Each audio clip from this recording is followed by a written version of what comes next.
And thank you for joining our webinar today. I'm just going to wait another 10-20 seconds for everyone to join in, and we'll start in a few.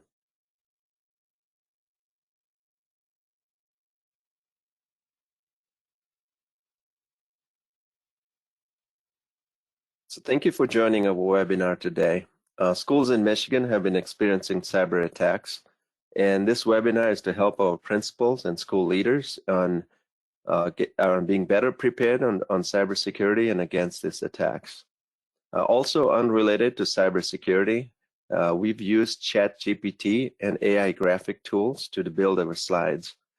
AI is an emerging technology trend that will disrupt our lives for good or for worse. For schools, this would be challenging as students might use ChatGPT to complete their assignments and projects. But for me, I use it more for efficiency in developing the webinar content. So hopefully this will give you a little bit of exposure on how AI is going to change our lives. But let's go back to the topic on cybersecurity for schools. As an introduction, SensCy is a Michigan-based company. SensCy is short for Sensible Cyber. We help small and medium-sized organizations improve their cyber health. We are their trusted guide for Sensible Cyber. We provide a hybrid solution combining a technology platform and a designated cyber advocate to improve cyber health in clear, manageable, and affordable terms. I am your presenter today, Raj. I've been a Michigan native for the last 24 years. I have 3 children, actually, that attend Michigan schools, 2 in high school and 1 in middle school. I have 25 plus years in cybersecurity, helping private and public organizations with cybersecurity needs. Helping me today is my co-host, Reagan White. She'll be managing the chat function. If you have any questions, feel free to comment in the chat section, or if you want to share your personal experiences, again, feel free to share that. Reagan will monitor the chat box and will stop me and ask relevant questions.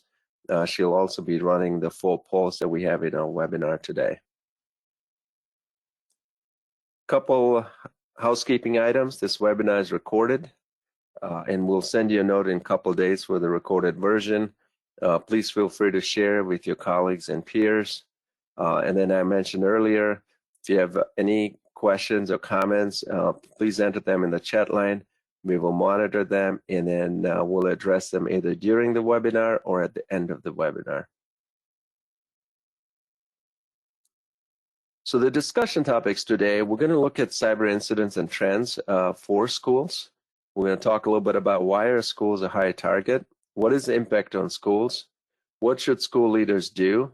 We'll have 4 poll questions sprinkled out throughout the webinar, and then we'll address questions during the webinar or at least at the end of the webinar. So first, and I used ChatGPT to get an answer to this question. So I typed in there, what are the top cyber attacks for schools? And it actually gave me a pretty good answer. So first one at the top is ransomware. So ransomware is where they encrypt your school data and they demand payments in exchange to decrypt the data again. This is what most schools are facing right now, and we'll talk a little bit about why schools are a top target. But ransomware a lot of times starts with a phishing attack where you get an email and somebody clicks on the link, and the link then exposes your network. But phishing happens every day. It's happened to all of us. I bet you between now and January 1, you've at least had 2 phishing emails that have come to your inbox. The other one for schools is denial of service, where think about your website gets flooded or it gets changed, and now you don't have a school website. And then there's a couple others, but the last one is, I think, something schools should also think about is the insider threats. So 50% of the attacks start from an insider threat. So this is because somebody could click on a link, somebody could maliciously create a separate network on your school systems. And that's why I highlighted students. That was something that the ChatGPT did not include. I added that language. So for schools, I think students are also something you have to keep an eye on. Think about a student putting a rogue Wi-Fi or opening a doors or opening a portal in your network. So schools have that extra attack surface with students. But I think it's important for schools to implement strong cybersecurity measures, educate the employees and students on how to identify and prevent these attacks. And that's what some of the items are going to cover today. So let's look at cyber attacks in schools. This is a chart I found. So from 2017 to 2021, you can see the number of attacks in schools. The first orange one is a student data breach. So this is where students' data gets stolen and it's put out on the dark web for sale. But the other one you also see is ransomware attacks are also increasing. That's the yellow orangish band. But the attacks are clearly increasing. And the 2022 data, we're seeing even increase from prior years. This next one is showing a map of the United States, taking that same data from 2017 to now and plotting it on a map. These are all the different schools that have been attacked in the last 5 years. So you see it's happened everywhere, including Michigan. We're seeing a number of attacks. So again, I asked ChatGPT, why are schools a high target for cyber attacks? And it actually gave me a pretty good answer. So one is obviously schools might have some outdated technology systems. You're dependent on the teaching platforms that are out there today, and some of them might not have the latest technology. You might have not have sufficient security measures. A lot of schools that I talk to are dependent on their ISD, are dependent on third-party IT vendors for managing their cybersecurity, and they might not have the right resources. But I think more importantly is number two, that sensitive information. You have a lot of sensitive information. Think about all the student information, their personal details, their grades. You might have some financial information. You might have payroll data for your teachers, HR data for your teachers. So you do have a lot of sensitive data. Limited resources, again, they are limited. You're limited on your resources. You have your budgets are stretched. And then the lack of awareness, while teachers and principals might be fully aware of the danger of cyber attacks, students might not be. They might be more open to sharing passwords and not worrying about opening ports in your network. So that's why schools are a pretty high target. But I think there's something more important than these four topics is hackers have now realized that schools carry cyber insurance and they're willing to pay it. And that is why schools have become a really high target for ransomware lately. It's schools and hospitals are the two top targets for ransomware. And one of the reasons is hackers know that you have the insurance and you're going to pay, it will use it to pay for it. So what are the impacts on school? So the first impact is you have missed school days. Students have to stay at home. Again, it might be no different for you than a snow day, but it still impacts the students, their learning. It could also have stolen data, so your school data could be stolen. So alongside ransomware, the hackers could steal your data and still ask you to pay for a ransom to not release that data. It is a major inconvenience. We've seen those schools in Michigan that have had to have students stay at home for 2 or 3 days with no work. But the parents are impacted too, because some of them might have to stay home because they couldn't leave their young children at home. Teachers will have to catch up on the curriculum. They have to make up those days. Think about the lawsuits. We've already seen that with one of the local colleges where they had a cyber attack, data got leaked, and now they're facing a class action lawsuit from students whose information was impacted. All the local press carried those news with the Michigan schools that were attacked or had ransomware, and that creates embarrassment. It just creates chatter in the local community about what's going on. So that's something that schools will now also have to deal with. And then there's a financial impact. So not just the ransomware payment, but having experts come in, forensics experts, legal, law firms coming in. All those are very expensive for schools. So there is a definite big impact on schools. from cyber attacks. Let's go to poll question number 1. Get some audience participation. So the question is, who is responsible for protecting systems and data in your schools? This is a question I asked to a number of schools, and we do get different answers. And I'm going to wait a little bit. A lot of schools say maybe it's their IT team or vendor. See what the answer is, Reagan. We're still waiting for some answers. Okay.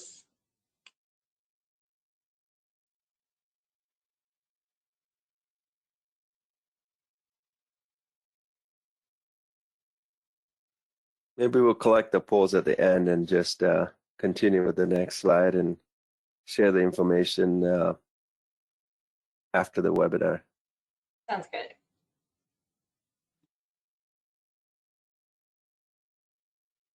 So let's go to the next one. What should school leaders do? And I'm going to expand on each of these topics.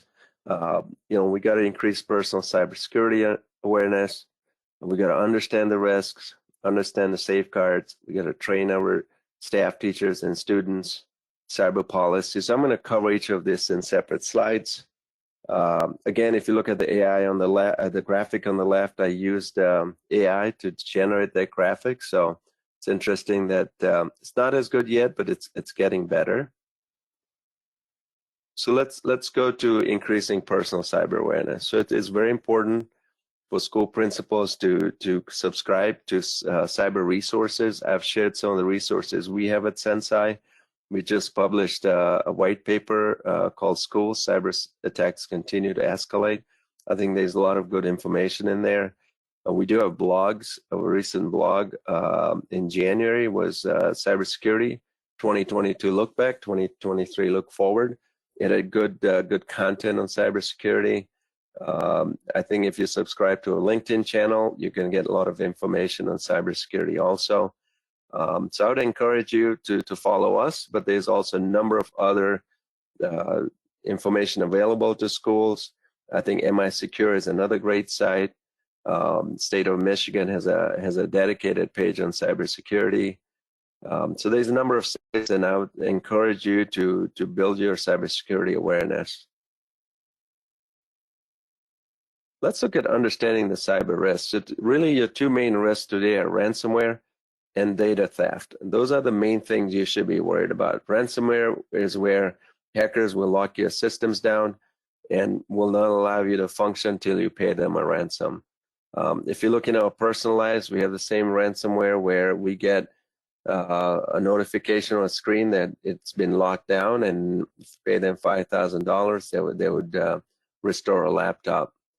So that's what ransom. Data theft, same thing. They steal your data and then they publish it on the internet. And most of these two items are for financial gain. But ransomware and data theft is difficult to prevent. What we can do is prevent the origins of a cyber attack. So most of the attacks start with the 6 things listed here, and I'm going to go through them. First one being phishing. That's the age-old phishing emails. We get an email with a link. We click on the link. The link either steals our user ID password or it downloads malware onto our computers, and that's the entry point for the hackers. The reason this continues to grow and get bigger is your weakest thing is the human element.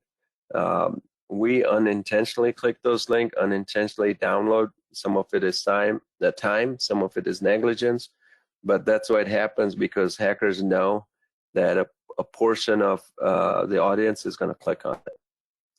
The second one is malware. So again, we can download malware in multiple ways. So we get an email and we click on an attachment. We open the attachment and there's malware in it. And you've now downloaded malware. You might not even know what happens in the background. So be very careful of opening PDF documents, Word documents. What you want to do with phishing and malware both is verify the sender. Do you know the sender? Is the email address correct? If you're in doubt, call the sender and say, did you send this to me? And if in doubt, just don't click it. You can report to your system administrator and ask them if they send that email also.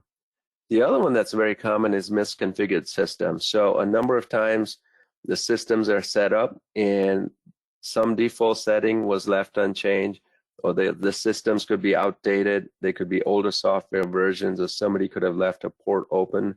But that is very common to see. So it's important that when you're putting in a new system, once a year, have somebody come test your systems and make sure that they're configured properly. The other one is 0 day. So what is 0 day? So every day hackers find vulnerabilities in systems, whether it's Microsoft or Google or Apple, and the software vendors know about it, but they're working on a fix. So it takes them a few days to get a fix. They will send us an update. They call that the 0 day critical patches or critical security patches. And most organizations and individuals will update their systems, but not everyone does. So hackers know what 0 day vulnerabilities are, and they will try to exploit it. And so think about the times on your phones you get updates by Apple, and how many times do we say, I'll just do it for another, and don't do it for another week or so? Well, we're exposing ourselves. Similar in businesses, that's what happens. If you're not up to date on critical patches, you'll be exposed to 0 day vulnerabilities. The other one is supply chain. You could be impacted because somebody downstream or upstream got impacted. So think about if your school district is managing your systems, if their data center gets hacked, your student data could be impacted. So it's just not the school. You got to think about your customers, your vendors, your whoever is maintaining your systems. And the last one we talked earlier was the insiders. You have employees, you have contractors, you have students. All of those could expose you. So what you got to focus in is on these 6 items, and if you do that, you're better at protecting against ransomware data theft.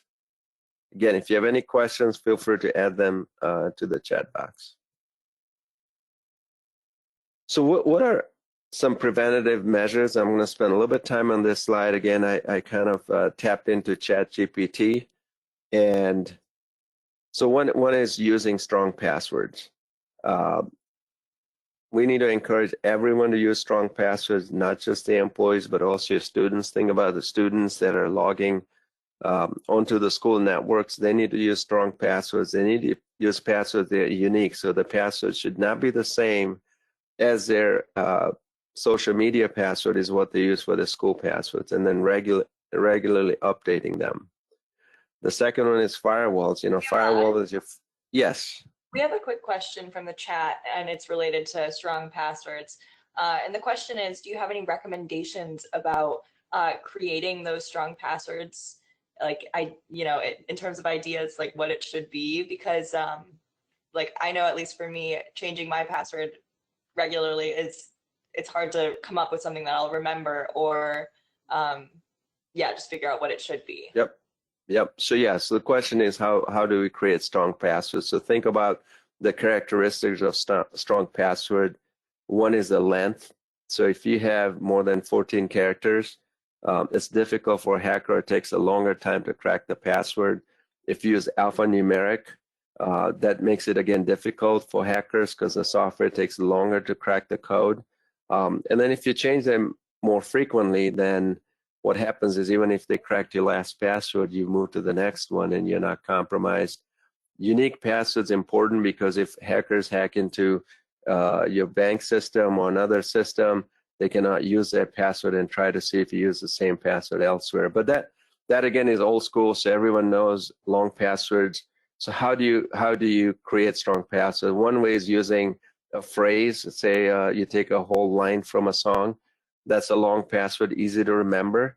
But then what you're seeing today's technology is the use of biometrics. So on iPhones, we use biometrics so that then we don't have to enter the password.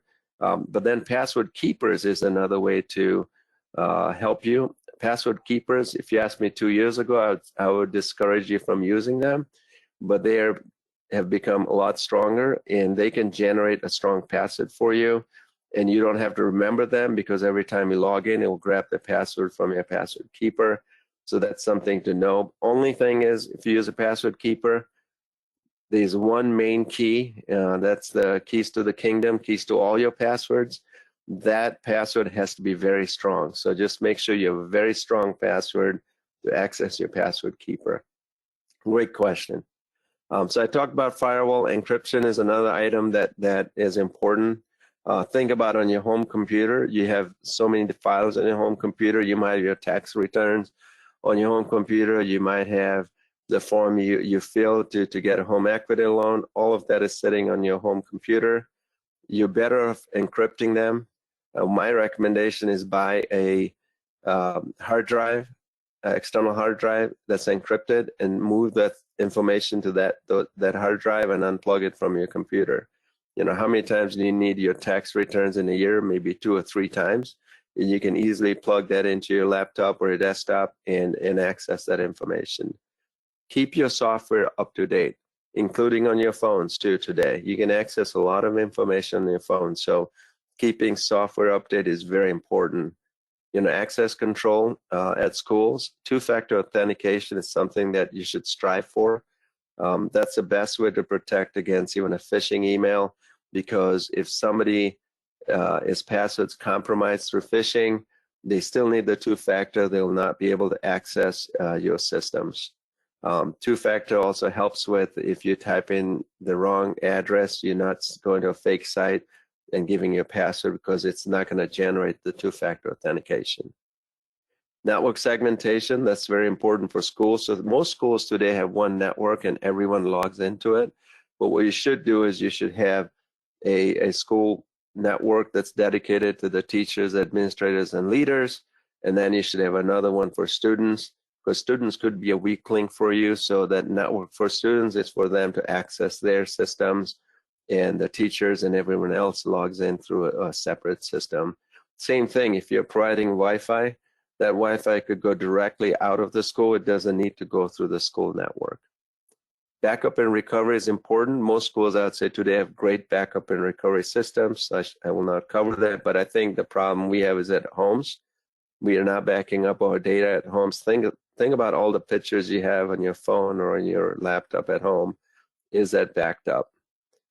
Antivirus software, again, we are really good with that right now. All computers today have good antivirus. Make sure at home you've got antivirus. Think about the students that have computers at home. Make sure they have antivirus also. User awareness training. I'm going to cover that in a little bit. And then the last one is incident response. I'm going to talk about that in a little bit also.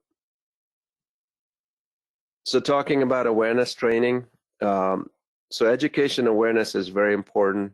So the first training is phishing and awareness. You should teach all your employees how to recognize and avoid phishing attacks. So I think employees important. It'd be nice if you could give the same education and awareness to the students also. Password management training, again, training your employees on best way. Important of strong passwords, proper password management. We had the question earlier on what the best methods are for passwords. Follow that advice. Social engineering training. I think this is important that everyone knows that how hackers will trick you.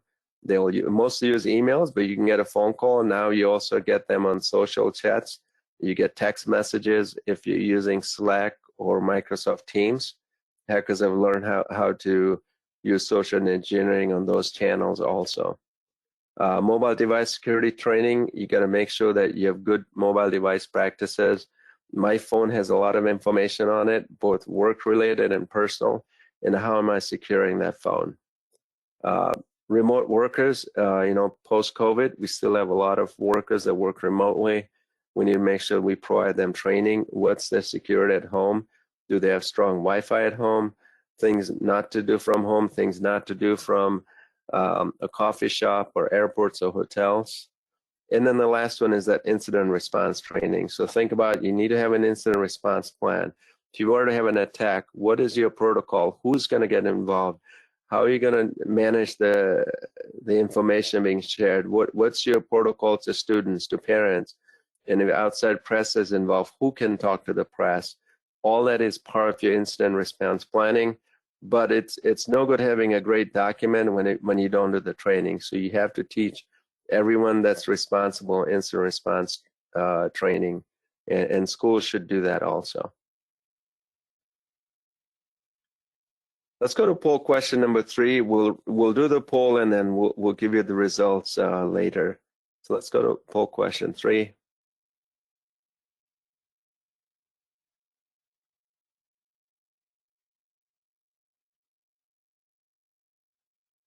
So the poll question is, do you have cybersecurity policies? Do you have them for staff? You have them for staff of teachers, staff, teachers, and students? And the answer is no. What I know is most schools will have it for staff and teachers, but some schools are also doing for students too. So they might have an acceptable computer acceptable use policy, and they have students read it and sign it. I think what's missing is a training on those policies. So not only should you have your students and your teachers acknowledge the policy, but you should also do a quick training on what that means, so they truly understand that policy. Okay, let's go to the next slide. So going to cyber insurance.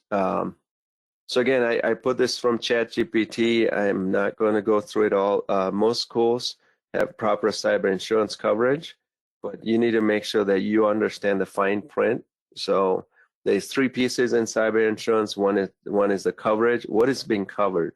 Is your hardware covered? Is the cost for a forensic expert covered? Are they going to cover you for ransomware? What happens if you have to pay a foreign group that has been sanctioned against paying such ransomware payments? How are you going to handle that?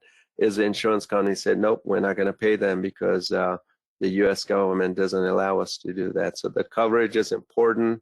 The second piece that's important is the limitations. So every insurance policy has limitations. So it might cover 3 cyber incidents a year or claims a year, and the maximum loss might be $1 million. So if you claim $1 million from your first claim, you're not going to get any further claims for the rest of the year. So understand the limitations, and then understand the exceptions. The number of exceptions in the policies. So they might say that if you don't have good cyber practices, they might not cover a portion of your claim, or if the claim was from a foreign group that's prevented from making payments, they might not cover it. So again, look at the exceptions in cyber policies. The insurance rates are going higher and higher. Luckily for schools, you do have a central point, a place you can go to get your cyber insurance.